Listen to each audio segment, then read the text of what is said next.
तो guys almighty guidance के YouTube channel पर आपका हार्दिक स्वागत है। तो जे&के पंचायत अकाउंट असिस्टेंट का रिसेंटली सिलेबस जो जेकेएसएसबी ने अपलोड किया है, उसके रिगार्डिंग हम सिलेबस में जो जो कंपोनेंट्स हैं, फिर उनमें जो जो टॉपिक्स हैं, टॉपिक्स के बाद सब टॉपिक्स या जो भी डिटेल्ड कंसेप्ट्स मुझे लगता है कि एग्जाम से वो रेलिवेंस रखते हैं और एग्जाम में डायरेक्ट क्वेश्चन पूछा जा सकता है गाइस, वहां से मैं आपको अलग अलग मटेरियल कंपाइल करके यहाँ वीडियो के रूप में ला रहा हूँ।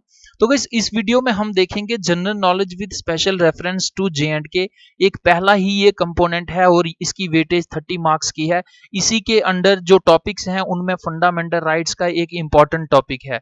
तो गाइस इस वीडियो में हम देखेंगे कि फंडामेंटल राइट्स का आर्टिकल 16 क्या है, 17 क्या है, 18 क्या है। इससे पहले कौन कौन से फंडामेंटल राइट्स हम पढ़ चुके हैं, या फिर कौन से ऐसे फंडामेंटल राइट्स हैं जिनको आप अप्रोच कर सकते हैं सुप्रीम कोर्ट या हाई कोर्ट में जाकर, अगर उनको कौन वायलेट करता है। तो गाइस ये सारे जो कंसेप्ट्स हैं ये पार्ट 1 और पार्ट 2 में मैंने आपको बताए हुए हैं डिटेल में। अगर आपने नहीं देखे हुए हैं तो गाइस इस वीडियो को देखने के बाद मैं आपको सुजेस्ट करूंगा कि आप उन्हें भी जरूर देखिए और अपने सारे कंसेप्ट्स क्लियर करके एग्जाम में विद कॉन्फिडेंस बैठिए। और जब भी क्वेश्चन आएगा कि आपको ये जाना हुआ क्वेश्चन लगेगा, आपको ऐसा लगेगा कि मैंने एक बार नहीं कई बार इसे पढ़ा हुआ है, और आप बहुत आराम से उसको करेक्ट मार्क करके जो है अपनी सिलेक्शन इंश्योर कर सकते हैं। तो गाइस वीडियो को शुरू करने से पहले देखते हैं हम कुछ खूबसूरत लाइनें। बहुत खूबसूरत बोला है डॉक्टर एपीजे अब्दुल कलाम जी ने। उन्होंने क्या कहा, you have to dream before your dreams can come true. कि आपने अगर सपना देखा हुआ है कि किसी भी कम्पिटिटिव एग्जाम को क्लियर करना है, मानिए यहाँ पर हम अकाउंट असिस्टेंट की तैयारी कर रहे हैं और हमारा एक सपना है कि हम सबने साथ मिलकर इस अकाउंट असिस्टेंट के एग्जाम को क्लियर करना है, और ये सपना हमको तब तक देखते रहना है, इस सपने के ऊपर काम करते रहना है जब तक कि ये हमारा सपना सच्चाई में तब्दील ना हो जाए। तो गाइस डॉक्टर एपीजे अब्दुल कलाम की आप ऑटोबायोग्राफी को पढ़िए, बहुत सारी इनकी अच्छी अच्छी बुक्स हैं। इनके विचार जो हैं अगर एक स्टूडेंट के दिमाग में बैठ जाते हैं और वो स्टूडेंट उनको अप्लाई करता है तो वो डॉक्टर एपीजे अब्दुल कलाम की राह पर चल पड़ता है। तो गाइस एक दिन ऐसा आता है कि आपके पास कुछ नहीं होगा, लेकिन आपके पास जो आपकी एमिनेंस होगी, आपकी पर्सनैलिटी होगी, आपके किए गए जो काम होंगे, वो सिर्फ इंडिया ही नहीं पूरा वर्ल्ड याद रखेगा, और 100 सालों तक नहीं, वो आने वाले युगों तक ये याद रखा जाएगा। तो गाइस डॉक्टर एपीजे अब्दुल कलाम ने जो कहा है इसे हमें अपनी जिंदगी में उतारना है, और जब तक हम ये एग्जाम क्लियर नहीं कर पाते तब तक हमको ये जो है अकाउंट असिस्टेंट के कंपोनेंट में अलग अलग टॉपिक्स हैं उनको पढ़ते रहना है, कंसेप्ट क्लियर करने हैं, लगातार मॉक्स देते रहना है, प्रैक्टिस करते रहना है, और फाइनली एग्जाम के लिए हमको तैयार होना है। तो इस वीडियो में हम देखेंगे आर्टिकल से 16 क्या है, कि इक्वलिटी होनी चाहिए, कि किसी भी प्रकार का डिस्क्रिमिनेशन नहीं होना चाहिए पब्लिक एम्प्लॉयमेंट के केस में। उसके बाद आर्टिकल 17 को देखेंगे कि किस प्रकार वो एबॉलिशन ऑफ अनटचेबिलिटी की बात करता है। आर्टिकल 18 को देखेंगे कि किस प्रकार ये जो भी टाइटल्स हैं उनको एबॉलिशन करने की बात करता है। तो गाइस डिटेल में देखेंगे ये सारी वीडियोस। इससे पहले मैं आपको बता दूं कि ये जो हमारे 6 कंपोनेंट्स हैं हमारे सिलेबस में, और इस सिलेबस में जो कंपोनेंट्स हैं उनकी अलग अलग वेटेज है। इसमें फर्स्ट वाला जो कंपोनेंट है general knowledge with special reference to J and K, इसकी 30 मार्क्स की वेटेज होगी, और ये आपके सामने बाकी वाले हैं। और इस कंपोनेंट में केवल इतने सारे ही टॉपिक्स हैं कि popular names of personalities. Guys ये जो मैंने वीडियो बनाई थी काफी लोग इसे लगभग 5000 लोग देख बैठे हैं। आप इसे जरूर देखिए अगर नहीं देखा हुआ, क्योंकि डायरेक्ट 1 या 2 क्वेश्चन आपको इस वीडियो से ही देखने को मिलेगा। इसके बाद कॉन्स्टिट्यूशन ऑफ इंडिया हम पढ़ रहे हैं, फॉर्मेशन पढ़ बैठे हैं, फंडामेंटल राइट्स के ऊपर 2 पार्ट हो चुके हैं, तीसरा पार्ट ये पढ़ रहे हैं। गाइस ये जो आने वाले आपको टॉपिक्स दिख रहे हैं ये भी आने वाले कुछ ही समय में आपको क्लियर मिलेंगे। तो गाइस इस वीडियो में हम देखते हैं आर्टिकल 16, 17 और 18 को। तो शुरुआत करते हैं आज के खूबसूरत डिस्कशन की आर्टिकल 16 से। तो गाइस सबसे पहले ये पता होना चाहिए कि कोई भी आर्टिकल जब हमने पढ़ना है उस आर्टिकल का टाइटल क्या है। तो इस आर्टिकल का टाइटल है equality of opportunity in public employment. तो पब्लिक क्या कहा जाता है, जनता को तो कहा जाता है, लेकिन पब्लिक इंडियन कॉन्स्टिट्यूशन की लैंग्वेज में गवर्नमेंट को कहा जाता है, या ऐसा कोई भी चीज जिसमें गवर्नमेंट का स्टेक है उसको आप पब्लिक कहेंगे। तो आपको ये आर्टिकल क्या बता रहा है डिटेल में पढ़ते हैं इसको। देखिए article 16 provides for equality of opportunity. for all citizens in matters of employment or appointment to any office under the state. कि स्टेट किसे कहा जाता है, आर्टिकल 12 में मैंने आपको बताया है कि सरकार के अंदर, सरकार के डिपार्टमेंट में अगर कोई भी इंप्लॉयमेंट निकलती है, कोई भी वैकेंसी या जॉब निकलती है, या फिर उसमें किसी आदमी को अपॉइंट किया जाता है, तो उसमें इक्वलिटी होनी चाहिए, उसमें कोई किसी प्रकार का डिस्क्रिमिनेशन नहीं होना चाहिए, ये आर्टिकल 16 कहता है। और ये जो डिस्क्रिमिनेशन है ये किन किन ग्राउंड्स के ऊपर नहीं होना चाहिए, ये आपके पास मैं आपको नेक्स्ट लाइन में बताऊंगा। क्या आर्टिकल कह रहा है, बहुत खूबसूरत ओरिजिनल लैंग्वेज, ओरिजिनल कॉन्स्टिट्यूशन की है ये। No citizen can be discriminated against or be ineligible for any employment और office under the state on grounds of only. देखिए ओनली बहुत इंपॉर्टेंट ये वर्ड है, की वर्ड है। तो क्या कह रहा है कि कोई भी ऐसा नागरिक जो है उसके साथ आप पक्षपात नहीं कर सकते, या उसे ये नहीं कह सकते कि तुम इस अपॉइंटमेंट या ऑफिस के लिए एलिजिबल नहीं हो। और क्यों नहीं कह सकते, किस ग्राउंड के ऊपर नहीं कह सकते, ये ग्राउंड आपके पास 7 ग्राउंड है। कि अगर उसका रिलीजन कोई ऐसे, मानिए कि वहां पर आप एक गवर्नमेंट पोस्ट में एक लेक्चरर की पोस्ट निकली हुई है फिजिक्स की, तो फिजिक्स की पोस्ट को फिल करने के लिए आप ये नहीं कह सकते कि इस रिलीजन से आदमी होना चाहिए, इस रेस से होना चाहिए, इस कास्ट से होना चाहिए, इस सेक्स से होना चाहिए, इस डेसेंट से होना चाहिए, या उसका बर्थ प्लेस यहाँ का होना चाहिए, वो यहाँ पर निवास करता हुआ होना चाहिए, यहाँ का रेजिडेंट होना चाहिए। तो गाइस बहुत खूबसूरत है ये आर्टिकल, देखिए समझते हैं इसे और डिटेल में। कि आप किसी भी प्रकार का सरकारी नौकरी या सरकारी ऑफिस में किसी प्रकार का डिस्क्रिमिनेशन नहीं कर सकते on the basis of religion. Religion क्या होता है, आपका धर्म हो गया, रेस, रेस जैसे फिजिकल फीचर्स किस रेस के साथ मिलते हैं, जो है अंडमानीज एंड निकोबार्स हैं उनके अलग से फिजिकल फीचर्स हैं, नॉर्थ इंडिया के आपको अलग से देखने को मिलेंगे, आपको इंग्लिश कंट्रीज में अलग से देखने को मिलेंगे। तो गाइस किसी पर्टिकुलर रेस के बेस पर डिस्क्रिमिनेशन नहीं हो सकता in terms of public employment, ये आर्टिकल 16 कह रहा है।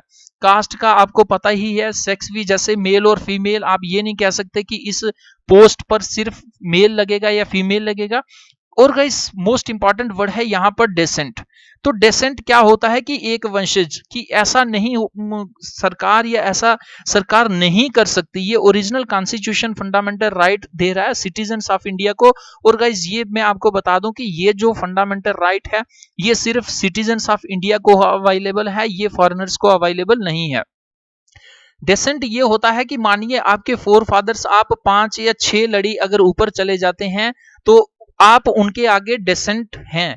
तो इस प्रकार से डेसेंट के ऊपर डिस्क्रिमिनेशन कभी नहीं हो सकता पब्लिक एम्प्लॉयमेंट के केस में। और ये आर्टिकल 16 जो है फंडामेंटल राइट प्रोवाइड करता है। प्लेस ऑफ वर्थ और रेजिडेंस, तो गाइज ये जो आपको रेड वाले मिल रहे हैं ये तो ग्राउंड आपको आर्टिकल 15 में भी मिलेंगे जिसमें प्रोहिबिशन ऑफ डिस्क्रिमिनेशन था, लेकिन उसमें डेसेंट और जो है प्लेस ऑफ रेजिडेंस नहीं था। तो देखिए वहां पर 5 करोड़ थे तो यहां पर 7 करोड़ हैं। तो बहुत खूबसूरत लिखा हुआ ये ओनली का ये मतलब है कि आप केवल और केवल इन्हीं ग्राउंड्स के ऊपर पब्लिक एम्प्लॉयमेंट के केस में आप डिस्क्रिमिनेशन नहीं कर सकते। इनके अलावा अगर कोई और ग्राउंड है तो वहां पर आप डिस्क्रिमिनेशन कर सकते हैं, वहां पर equality of opportunity in public employment का जो आर्टिकल 16 है ये वायलेट नहीं होगा। तो गाइस बहुत खूबसूरत सी ये एक्सप्लेनेशन थी, ओरिजिनल कॉन्स्टिट्यूशन में जो लिखा है वही मैंने आपको बताया। लेकिन ऐसा नहीं है, हर एक फंडामेंटल राइट में कोई ना कोई जो है एक्सेप्शन आपको देखने को मिलेगी। तो इसमें 4 एक्सेप्शंस हैं, there are 4 exceptions to this general rule of equality of opportunity in public employment. कि पब्लिक एम्प्लॉयमेंट में भी डिस्क्रिमिनेशन हो सकती है, उसके लिए ये 4 कंडीशंस होनी चाहिए, या चारों कंडीशंस में से कोई एक कंडीशन होनी चाहिए। कंडीशन नंबर फर्स्ट है, the parliament of India can prescribe residence as a condition for certain employment or appointment in a state or union territory or local authority or other authority। तो guys constitution में ये language तो लिखी गई है लेकिन उसके बाद अगर कोई ऐसी सर्कमस्टांसेस बनती हैं कि जरूरत पड़ भी जाती है डिस्क्रिमिनेशन की, तो ये अथॉरिटी, ये पावर मिल रही है पार्लियामेंट ऑफ इंडिया को कि वो किसी भी जॉब, चाहे वो स्टेट में है, यूनियन टेरिटरी में है, या फिर वो लोकल अथॉरिटी या कोई भी ऐसी अथॉरिटी है जो स्टेट स्पॉन्सर्ड है या पब्लिक है, वो उसमें अगर किसी प्रकार का ऐसा प्रोविजन रखना चाहती है कि स्पेसिफिक अलॉटमेंट या स्पेसिफिक किसी प्रकार की रिक्रूटमेंट करनी है, तो ये पार्लियामेंट के पास अथॉरिटी है, वो कर सकती है। तो गाइस एक ग्राउंड तो ये हो गया। दूसरा ग्राउंड है ये, the state can provide for reservation of appointments or post in favour of any backward class. देखिए, backward class that is not adequately represented in the state services. तो ये आर्टिकल 16 खुद ही ये प्रोवाइड करता है कि स्टेट, चाहे स्टेट क्या होती है, मैंने आर्टिकल 12 में आपको बताया था, आप उसे डिटेल में पढ़िएगा, इस काफी इंपॉर्टेंट है, आपको डायरेक्ट क्वेश्चन एग्जाम में देखने को मिल सकता है। तो स्टेट ये डिसाइड करेगी कि कौन कौन सी कम्युनिटी या कौन कौन सी ऐसी बैकवर्ड क्लास है जो स्टेट की सर्विसेज में प्रॉपरली एडिक्वेटली रिप्रेजेंटेशन उनकी नहीं है, उनको रिप्रेजेंट करने के लिए स्पेशल अपॉर्चुनिटी या स्पेशल रिजर्वेशन बना सकती है। इसमें किसी प्रकार की equality of opportunity in public employment का जो आर्टिकल 16 है ये वायलेट नहीं होगा, ये एक्सेप्शन है। तो गाइस इसके बाद सी में क्या कह रहा है, a law can provide that the incumbent of an office related to religious or denominational institution or a member of its governing body should belong to the particular religion or denomination। तो guys इसमें क्या कह रहा है कि एक law अगर ये प्रोवाइड करे कि एक पर्टिकुलर कोई रिलीजियस या डिनोमिनेशनल इंस्टीट्यूशन है, तो गाइस यहां पर एग्जांपल के लिए मैं आपको देता हूं कि मानिए जम्मू और कश्मीर में श्री माता वैष्णो देवी जी का जो तीर्थ स्थान है वो काफी ज्यादा एमिनेंट है, काफी ज्यादा फेमस है। तो ये क्या कह रहा है कि उसमें श्री माता वैष्णो देवी जी का जो श्राइन बोर्ड है या इसमें जो भी टॉप ऑफिशियल होगा, अगर उसके टॉप ऑफिशियल को अपॉइंट करने में उसके रिलीजन या कास्ट या सेक्स इस प्रकार की डिस्क्रिमिनेशन की जाती है, तो भी ये वायलेशन नहीं होगी आर्टिकल 16 की। इसी तरीके से मानिए कि अगर हम बात करते हैं गोल्डन टेम्पल की, तो गोल्डन टेम्पल के टॉप ऑफिशियल जो होंगे अगर वो सरकारी होते हैं, सरकार उन्हें अपॉइंट करती है, तो इनमें से अगर किसी भी प्रकार की डिस्क्रिमिनेशन उस अपॉइंटमेंट में की जाती है तो भी ये वायलेशन नहीं होगी आर्टिकल 16 की। तो गाइस ये काफी इंपॉर्टेंट है, ये बहुत सारे एग्जाम्स में पूछा जा चुका है, पूछा भी जाएगा। इसके बाद डी प्रोविजन जो है, ये 103rd कॉन्स्टिट्यूशन जो अमेंडमेंट रिसेंटली आया है, इकोनॉमिकली वीकर सेक्शंस को 10% रिजर्वेशन देने के लिए, ये वहां से डाला गया है। The state is permitted to make a provision for the reservation of up to 10% of appointments or post in favour of any economically weaker sections of citizens.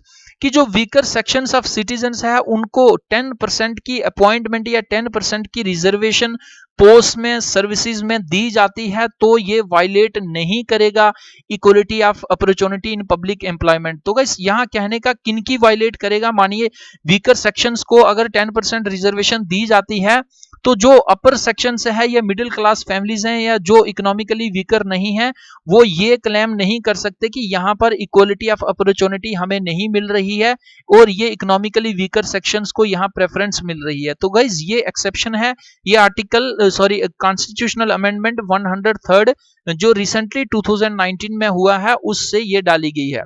This reservation of up to 10% would be in addition to the existing reservation. Guys most important ये line है कि ये जो 10% की reservation है, ये already जो reservation अगर किसी कास्ट को मिली हुई है, किसी पर्सन को मिली हुई है, तो उसके एडिशन में होगी। मानिए आप अगर SC या ST हैं तो आपको जो वहां रिजर्वेशन मिल रही है वो तो मिलेगी ही मिलेगी, 10% एक्स्ट्रा मिलेगी। For this purpose, the economically weaker sections would be notified by the state from time to time on the basis of family income and other indicators of economic disadvantage। तो guys जैसे कि इस reservation का नाम ही क्या है, economically weaker section. तो guys जैसे आज मानिए कि आप में से कोई भी इकोनॉमिकली वीक हो सकता है, इस कैटेगरी में फॉल कर सकता है, लेकिन आप जिस ढंग से मेहनत कर रहे हैं, कल आप अकाउंट असिस्टेंट या और अच्छे एग्जाम को अगर क्लियर कर देते हैं तो आप जो है इस सेक्शन से निकल जाएंगे, यानी आप इकोनॉमिकली वीकर नहीं रहेंगे। इसीलिए ये कह रहा है कि ये जो गवर्नमेंट है, it has to update this list of this weaker section time to time, and this this estimation should be based on the basis of family income. और ये जो लिस्ट है या कौन इकोनॉमिकली वीकर सेक्शन से belong करता है, ये टाइम टू टाइम अपडेट होना चाहिए। किसी की इनकम अगर कम हो रही है तो उसको इसमें इंक्लूड किया जाना चाहिए, अगर इससे ऊपर जा रही है तो उसको एक्सक्लूड किया जाना चाहिए। तो ये क्या है कि ये सारा एक प्रकार का जो कॉन्स्टिट्यूशन ऑफ इंडिया या फिर लॉ बनाने का उद्देश्य है कि गरीबों तक ये फैसिलिटी या इस प्रकार के प्रोविजंस पहुंच सकें। तो गाइस इस प्रकार के प्रोविजंस को प्रोवाइड करने के लिए ही ये सारे प्रोविजंस जो हैं, ये सारी जो एक्सेप्शंस हैं ये आर्टिकल 16 के अंडर हैं। लेकिन इसके बाद मैं आपको बता दूं कि आर्टिकल 16 जैसे मैंने आपको बताया कि स्पेशल अगर किसी कोई भी कास्ट बैकवर्ड है तो उसको रिजर्वेशन या उसको मेन क्लास में लाने के लिए उसको कुछ देर के लिए रिजर्वेशन दी जाए, तो इसके लिए क्या होता है, इसके लिए मंडल कमीशन बैठता है। कब बैठता है, ये 1979। तो गाइस क्या है मंडल कमीशन एंड आफ्टरमैथ, और इसके बाद क्या होता है, मोस्ट इंपॉर्टेंट है, तभी मैंने इस स्लाइड को आपके सामने लाया है। देखिए काफी सारे मंडल कमीशन से जो है क्वेश्चन पूछे जा चुके हैं, तो आपसे डायरेक्ट क्वेश्चन क्या पूछा जा सकता है मैं आपको बता दूं। यहाँ पे आपको ये पूछा जाएगा कि मंडल कमीशन कौन सी कैटेगरी से बिलोंग करता है, तो ये ओबीसीज को रिजर्वेशन देने के लिए बनाया गया था। ये कौन सी गवर्नमेंट ने बनाया था, मोरारजी देसाई गवर्नमेंट ने बनाया था, और इसने कितने परसेंट रिजर्वेशन की बात की थी, ये 27% रिजर्वेशन की बात की थी इसने, किसके लिए, अदर बैकवर्ड क्लासेस के लिए। तो गाइस इस प्रकार से जो मोटे मोटे क्वेश्चन है आपको डायरेक्ट एग्जाम में देखने को मिलेंगे। तो क्या है मंडल commission. In 1979, the Morarji Desai government appointed the second backward classes commission। देखिए ये second backward classes commission था। इससे पहले जो first backward classes commission था वो काका कलेलकर कमीशन था 1953 का। तो गाइस इसकी भी हालांकि कुछ रिकमेंडेशंस थी, लेकिन ये इतना इंपॉर्टेंट नहीं है। ये मोरारजी देसाई की गवर्नमेंट ने जो अपॉइंट किया था मंडल कमीशन, ये काफी इंपॉर्टेंट है, और यही कारण है कि इससे काफी सारे एग्जाम में क्वेश्चन पूछे जा चुके हैं और पूछे जा भी रहे हैं और पूछे जाएंगे भी। तो क्या है, क्या कह रहा है कि मोरारजी देसाई ने 1979 में एक कमीशन अपॉइंट किया। उस कमीशन का क्या नाम था, सेकंड बैकवर्ड क्लासेस कमीशन, और उसका चेयरमैन कौन था, बीपी मंडल, जो मेंबर ऑफ पार्लियामेंट थे। और कौन से आर्टिकल के अंडर जो है इस गवर्नमेंट को ये पावर मिली थी कि इस प्रकार का कमीशन को एस्टेब्लिश कर सकती है, ये था article 340। Article 340 of the constitution of India क्या कहता है, इट सेज या it pretends to investigate the conditions of the socially and backward classes. कि ये आर्टिकल 340 ये कहता है कि गवर्नमेंट को टाइम टू टाइम ये देखना है कि क्या कंडीशंस हैं सोशली और एजुकेशनली बैकवर्ड क्लासेस की, और अगर उनकी कंडीशंस अच्छी नहीं है तो उनको इंप्रूव करने के लिए टाइम टू टाइम मेजर्स लेने पड़ेंगे उनकी एडवांसमेंट के लिए। इसी आर्टिकल से पावर को डेराइव करके मोरारजी देसाई गवर्नमेंट जो है 1979 में मंडल कमीशन को बिठाते हैं, किनके रिलेटेड, की जो सोशली और इकोनॉमिकली या अदर बैकवर्ड क्लासेस के regarding. The commission submitted its report in the year 1980 and identified as many as 3743 castes as socially and economically backward classes। तो गाइस अगर आप पर्टिकुलर किसी पॉलिटी या इंडियन कॉन्स्टिट्यूशन या इस प्रकार के मेंस की तैयारी कर रहे हैं तो आपके लिए ये कितने नंबर था इन कास्ट का ये याद रखना जरूरी है, अदरवाइज अकाउंट असिस्टेंट में इसकी कोई रेलिवेंस नहीं है, कोई जरूरत नहीं है। तो मंडल कमीशन ने लगभग 3743 कास्ट को ये आइडेंटिफाई किया कि ये सोशली और एजुकेशनली जो हैं ये बैकवर्ड हैं। They constitute nearly 52% component of the population excluding the scheduled castes and the scheduled tribes। तो scheduled castes और scheduled tribes को छोड़कर भी ये 52% टोटल पॉपुलेशन के बन रहे थे, यानी काफी ज्यादा पॉपुलेशन को इंक्लूड कर लिया इस मंडल कमीशन ने। The commission recommended for reservation of 27% of government jobs for the OBCs, so that the total reservation for all SCs, STs and OBCs amounts to 50%। तो गाइस क्या है कि इसने 27% की रिजर्वेशन जो है, देखिए अगर 52% पॉपुलेशन है तो ये 27% जो ओबीसीज के लिए, अदर बैकवर्ड क्लासेस के लिए रिजर्वेशन इसने रिकमेंड की थी, ये एक जेन्युइन थी। और इस प्रकार से इसने ये कहा कि 23% एससीज और एसटीज को ऑलरेडी प्रोवाइडेड है, 27% ये हो जाएगी, और इस प्रकार से टोटल जो रिजर्वेशन है वो 50% की हो जाएगी। It was after 10 years in 1990 that the VP Singh government declared reservation of 27% government jobs for the OBCs. लेकिन गाइस ये क्या होता है कि जैसे ये रिपोर्ट जो है 1980 में आती है, मोरारजी देसाई की गवर्नमेंट गिर जाती है, फिर कांग्रेस आ जाती है, और कांग्रेस जब आती है तो इस प्रकार के प्रोविजंस पे ध्यान ज्यादा नहीं दिया जाता। और यही कारण है कि जब 1990 में वीपी सिंह की गवर्नमेंट आती है तो वो क्या करते हैं, इस मंडल कमीशन की जो रिकमेंडेशंस थी 27% रिजर्वेशन की, इनको अप्लाई करते हैं और ये इंप्लीमेंट होते हैं। हालांकि 1991 में इसमें कुछ फिर से चेंजेस होते हैं, लेकिन वो ज्यादा इंपॉर्टेंट नहीं है। तो गाइज यहां पर आपको क्या ध्यान रखना है कि मंडल कमीशन 1979 में बैठा, 1980 में रिपोर्ट आई, इसके प्रोविजंस वीपी सिंह ने 1990 में इंप्लीमेंट किए, और ये टोटल रिजर्वेशन 27% की इसने बात की, और 23% जो है ऑलरेडी एससीज और एसटीज के लिए हो चुकी थी। तो गाइज ये कुछ इंपॉर्टेंट पॉइंट्स थे, एग्जाम रेलिवेंस से काफी इंपॉर्टेंट है। तो गाइज इसके बाद भी एक अभी रिसेंट अमेंडमेंट आया है 103rd जो कॉन्स्टिट्यूशनल अमेंडमेंट एक्ट आया है 2019 में। इसमें क्या है provisions, reservation for economically weaker sections in public employment.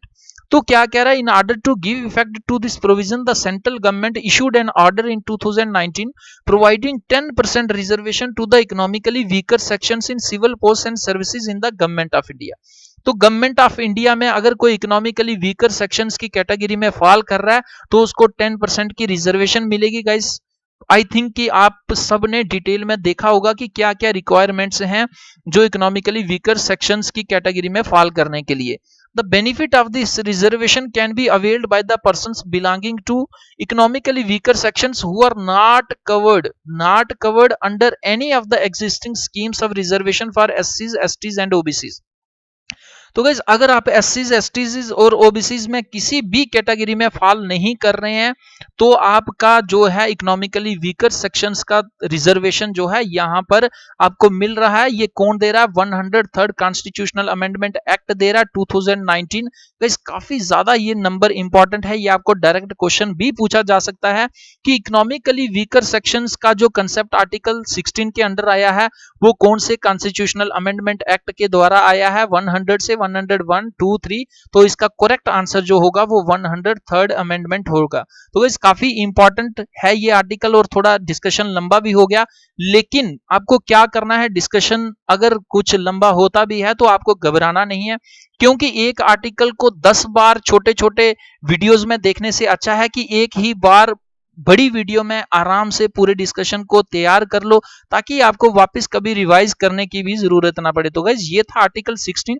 इसके बाद हम देखेंगे डिटेल में आर्टिकल 17 क्या है। देखिए इसका टाइटल क्या है, अबॉलिशन ऑफ अनटचेबिलिटी। तो गाइस अनटचेबिलिटी क्या होती है, ये होती है छुआछूत, कि अगर आप किसी को कुछ कहकर आप उसके साथ छूते नहीं हैं, या आप कुछ वोकल वर्ड्स भी उसको देते हैं, सार्कास्टिक वर्ड्स यूज करते हैं, तो इस प्रकार जो है ओरिजिनली ये प्रोहिबिटेड है in the constitution of India. ये आर्टिकल 17 कह रहा है। अब देखिए क्या लैंग्वेज है आर्टिकल 17 की। Article 17 abolishes untouchability and forbids its practice in any form, कि आप किसी भी प्रकार की अनटचेबिलिटी नहीं कर सकते, और जिस जिस अलग अलग टाइप्स में ये प्रैक्टिस की जाती थी, किसी भी उस फॉर्म को, उस प्रैक्टिस को आप नहीं जो है कर सकते। The enforcement of any disability arising out of untouchability shall be an offence punishable in accordance with law, कि अगर आप कोई भी इस प्रकार की अनटचेबिलिटी को अप्लाई करते हैं, प्रैक्टिस में लाते हैं, और उससे अगर कोई दूसरा आदमी जो है डिसेबिलिटी फील करता है या उसकी लाइफ में डिसेबिलिटी आती है, तो ये एक ऑफेंस होगा, और इस ऑफेंस की सजा उसी के अकॉर्डिंग होगी जो इस ऑफेंस के रिगार्डिंग लॉज बने हुए in accordance with the laws. तो अब लॉ क्या है इसके लिए, इन द ईयर 1976। देखिए गाइज 1955 में एक एक्ट आता है, उस एक्ट का क्या नाम था, द अनटचेबिलिटी ऑफेंसेस एक्ट 1955। तो इसका रिनेम किया जाता है, इसको और अमेंड करके इसका नाम भी बदला जाता है 1976 में, और नाम क्या रखा गया है, protection of civil rights act 1955 to enlarge the scope and make penal provisions more stringent, कि अगर आप किसी भी प्रकार की अनटचेबिलिटी को प्रैक्टिस करते हैं तो पहले जो आपको सजा मिल सकती थी उन सजाओं को और मजबूत किया गया है, और इसका नाम भी जो है वो चेंज करके protection of civil rights act 1955 रखा गया है। The act defines civil right as any right accruing to a person by reason of the abolition of untouchability by article 17 of the constitution। तो गाइस इसमें क्या ये defined है कि आपका जो राइट है, आपका बर्थ राइट है या जो नेचुरल राइट बनता है, कॉन्स्टिट्यूशनल राइट बनता है, वो अगर अनटचेबिलिटी के कारण वायलेट हो रहा है तो आप उसके खिलाफ जो है डायरेक्टली सुप्रीम कोर्ट में आर्टिकल 32 के अंडर और डायरेक्टली हाई कोर्ट में आर्टिकल 226 के थ्रू जो है अप्रोच कर सकते हैं। तो गाइस इसके बाद भी काफी सारी इंपॉर्टेंट चीजें हैं इस आर्टिकल के इंपॉर्टेंट। सबसे पहले तो ये क्वेश्चन भी पूछा जा सकता है कि अनटचेबिलिटी ये जो टर्म है इसको क्लियरली क्या डिफाइन किया गया है कॉन्स्टिट्यूशन ऑफ इंडिया में या एक्ट में किया गया है या नहीं किया गया है। तो गाइस किसी भी प्रकार की डिस्क्रिप्शन या डेफिनेशन जो है वो अनटचेबिलिटी की ना ही कॉन्स्टिट्यूशन ऑफ इंडिया में है और ना ही ये लॉ में है। However, the Mysore High Court held that the subject matter of Article 17 is not untouchability in its literal or grammatical sense, but the practice as it has developed historically in the country। तो guys क्या है कि Mysore high court ने क्या कहा कि ये जो आर्टिकल 17 में लिखा गया है अनटचेबिलिटी, इसका सिर्फ ये मतलब या इस प्रकार का इसका अर्थ नहीं है जो डिक्शनरी में आपको देखने को मिलेगा या जो इसका लिटरल या ग्रामेटिकल मतलब है। इसका वो मतलब है जिस प्रकार की अनटचेबिलिटी हम हिस्टोरिकल टाइम से जो है प्रैक्टिस करते आ रहे हैं। तो हिस्ट्री से यहाँ पर एक प्रकार का जो डेरिवेशन लिया गया कि हिस्टोरिकली जिस प्रकार की अनटचेबिलिटी को प्रैक्टिस किया जाता था, अगर वो आज भी किया जाए तो ये आर्टिकल 17 की वायलेशन होगी और इसके लिए जो स्ट्रिंजेंट पिनल प्रोविजंस हैं उनको किसी भी जो भी आदमी इस प्रकार की अनटचेबिलिटी को प्रैक्टिस करता है उसको ये फेस करने पड़ सकते हैं। It refers to the social disabilities imposed on certain classes of persons by reason of their birth in their certain caste. तो गाइस क्या है कि अनटचेबिलिटी क्या होती है, मैं आपको थोड़ा एग्जांपल के थ्रू बता दूं कि मानिए आप एक गांव से हैं या आप एक ऐसे गांव से हैं जिसमें अलग अलग कास्ट के लोग रहते हैं। तो जो अपर कास्ट होती हैं, अगर मानिए एक ही कुआं है तो लोअर कास्ट को वो अपर कास्ट नहीं जाने देती है। तो इस प्रकार की अनटचेबिलिटी को इसी प्रकार का अगर व्यवहार किया जाता है, डिसेबिलिटी लोअर कास्ट को दी जाती है तो उसे अनटचेबिलिटी कहते हैं। और इस अनटचेबिलिटी को एबॉलिश करता है कंप्लीटली हमारा कॉन्स्टिट्यूशन ऑफ इंडिया आर्टिकल 17 के under. Hence, it doesn't cover social boycott of a few individuals or their exclusion from religious services. तो इससे क्या होगा कि ये एंश्योर करता है कि किसी भी प्रकार का सोशल बॉयकॉट नहीं होगा कुछ चुनिंदा लोगों का या कुछ चुनिंदा कम्युनिटी का या कुछ चुनिंदा कास्ट का, किससे कि किसी भी प्रकार की रिलीजियस सर्विसेज या सोशल सर्विसेज या कोई भी अपॉर्चुनिटी ऐसी मिलती है कि जिसमें अनटचेबिलिटी प्रैक्टिस की जाती है तो ये डायरेक्टली वायलेशन होगी आर्टिकल 17 की।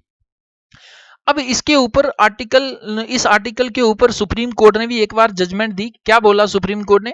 The supreme court held that the right under article 17 is available against private individuals and it is the constitutional obligation of the state to take necessary action to ensure that this right is not violated. तो guys मैंने आपको article 12 पढ़ाया था जिसमें state का detailed concept था। तो उसमें मैंने आपको ये बताया कि अगर इनमें से ये जो ऑर्गेनाइजेशंस हैं जो स्टेट टर्म के अंडर आ रही हैं, अगर ये वायलेट करती हैं तो आप सुप्रीम कोर्ट या हाई कोर्ट में अप्रोच कर सकते हो।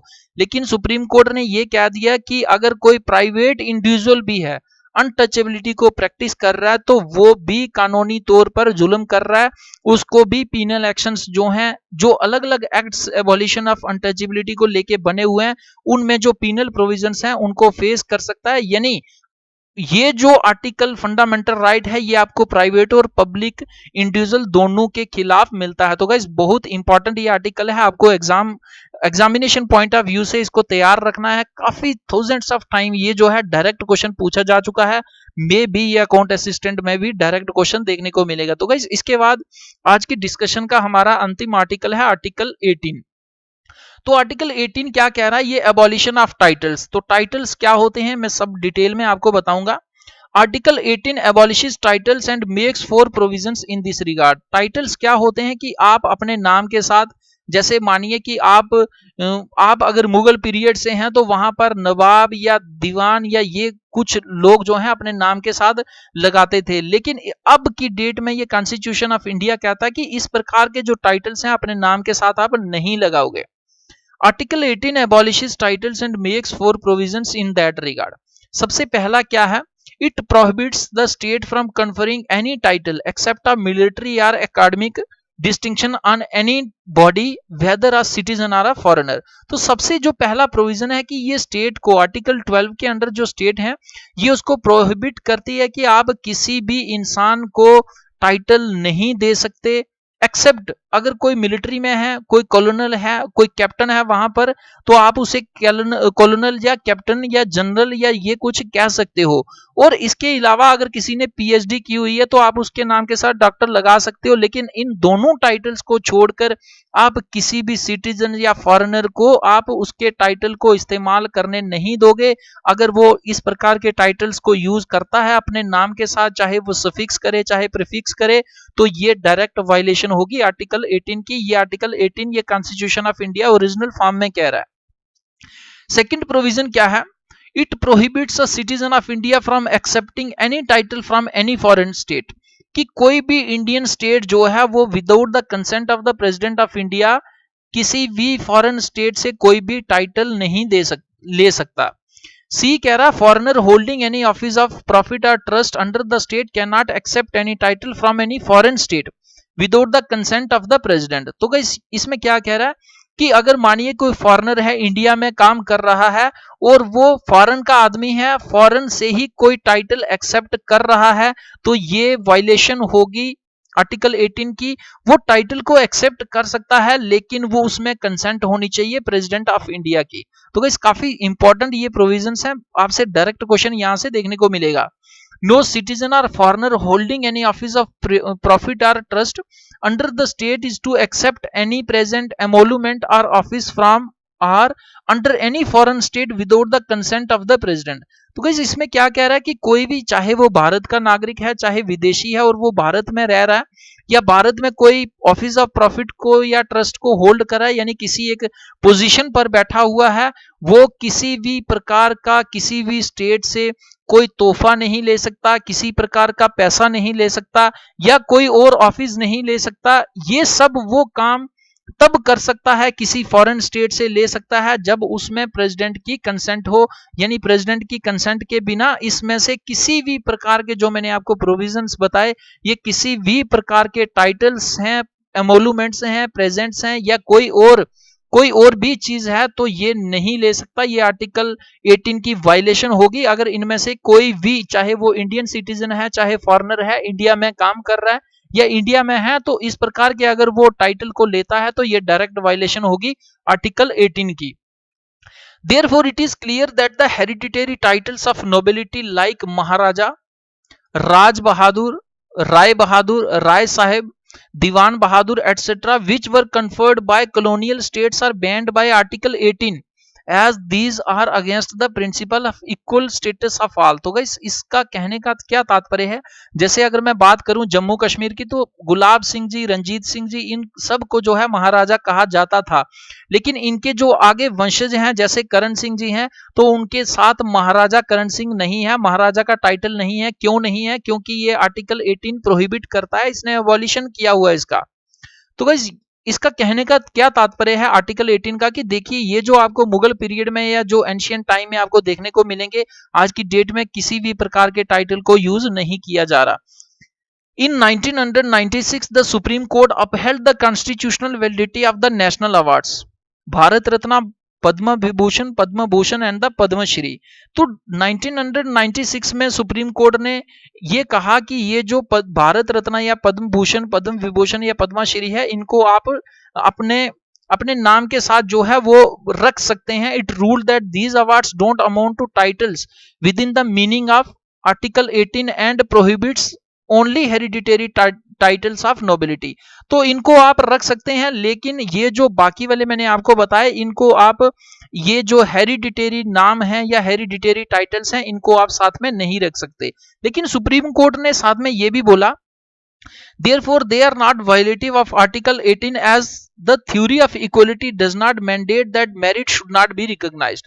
तो उसने क्या बोला कि अगर ये भारत रत्न, पद्म विभूषण या इस प्रकार के टाइटल्स जो हैं वो लगाए जाते हैं, रखे जाते हैं, तो ये किसी भी प्रकार की वायलेशन नहीं करेंगे आर्टिकल 14 की, जिसमें क्या कहा गया है, equality before law and equal protection of law, कि इक्वलिटी बिफोर लॉ में ये किसी भी प्रकार की वायलेशन नहीं है, क्योंकि इक्वलिटी बिफोर लॉ में या आर्टिकल 14 में ये भी नहीं कहा गया है कि आप जो है मेरिट को रिकॉग्नाइज ना करें, कि अगर किसी ने बहुत अच्छा काम किया है, उसको भारत रत्न, पद्मश्री, भारत भूषण या पद्म विभूषण मिला है, ये सब कुछ, तो आप उसको रिकॉग्नाइज कर सकते हैं। However, it also ruled that they should not be used as suffixes or prefixes to the names of awardees. Otherwise, these awards can be forfeited. तो कहने का तात्पर्य क्या है कि ये जो अवार्ड्स हैं इनको आप ले सकते हैं, लेकिन अपने नाम के साथ इनको नहीं लगा सकते। आप ये नहीं कह सकते कि मानिए कोई एबीसी, एक किसी का नाम है डोनाल्ड, मानिए एक किसी का नाम है रघुबीर सिंह, तो आप ये नहीं कह सकते कि भारत रत्न रघुबीर सिंह या रघुबीर सिंह भारत रत्न।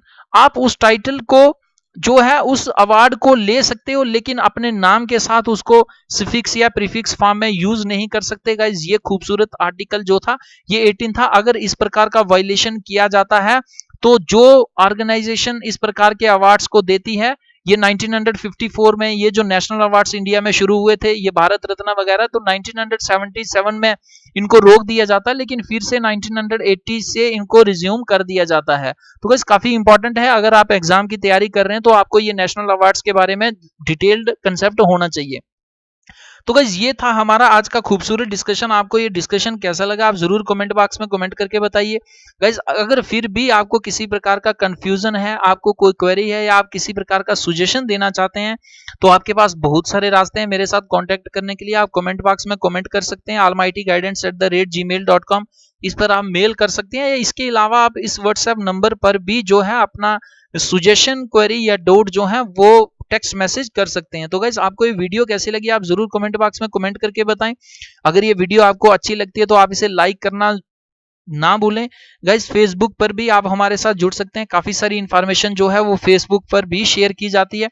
इसके अलावा मोस्ट इंपॉर्टेंट एक चीज मैं आपको बता दूं कि ऑलमाइटी गाइडेंस के यूट्यूब चैनल को आप अगर टेलीग्राम पर ज्वाइन करते हैं तो इसका आपको ये बेनिफिट होगा कि आपको हर एक वीडियो का पीडीएफ फ्री ऑफ कॉस्ट मिलेगा। इसके साथ साथ अर्ली मॉर्निंग काफी सारे न्यूज़पेपर्स जो हैं यहाँ शेयर किए जाते हैं। इसके बाद कम्पिटिटिव एग्जाम्स के लिए जो करंट अफेयर्स की जो मंथली मैगजीन्स होती हैं, जैसे विजन की होगी, इनसाइट की होगी, वाजीराम की होगी, दृष्टि की होगी, द्रोणाचार्य की होगी, गाइस ये फ्री ऑफ कास्ट जो है यहाँ पर प्रोवाइड की जाती हैं। इसके अलावा कम्पिटिटिव एग्जाम से रिलेवेंस रखने वाली जो बुक्स हैं वो भी फ्री ऑफ कास्ट आपको यहाँ पर पीडीएफ फॉर्म में मिलेंगी।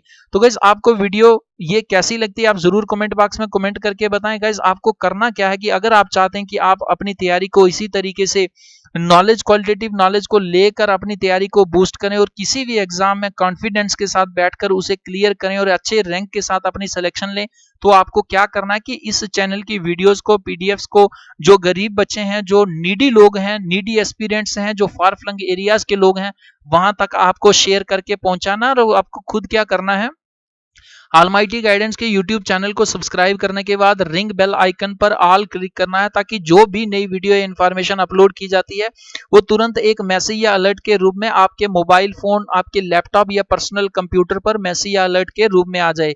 तो गाइस, वीडियो को देखने के लिए धन्यवाद। जय हिंद, जय भारत।